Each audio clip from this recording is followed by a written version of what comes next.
Je suis Ingvild Aspelid et je suis la metteur en scène du spectacle Trust Me for a While que nous sommes en train de créer en ce moment à Dijon, au TDB, avec 3 jeunes acteurs tout juste sortant d'une école à Charleville-Mézières.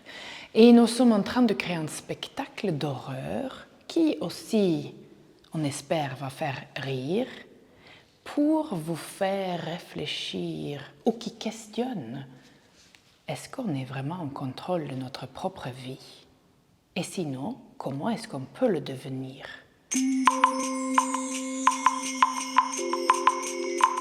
C'est un spectacle qui recherche qu'est-ce qu'on montre et qu'est-ce qu'on cache. Quels sont nos côtés sombres qui tout d'un coup peuvent remonter sur la surface et prendre le dessus?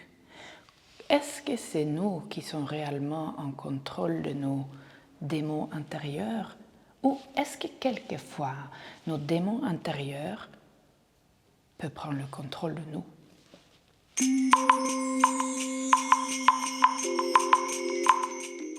Je trouve que l'horreur est très intéressant parce que quelque part, on a besoin de se confronter à l'horreur pour se sentir humain. C'est comme si l'horreur, c'est la peur avec humour.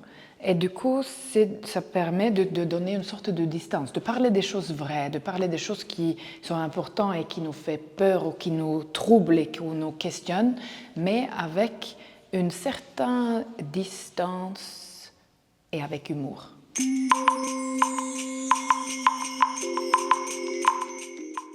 Et ce qui est très intéressant avec la marionnette, surtout quand on veut travailler sur l'horreur, c'est que la marionnette, c'est un objet mort.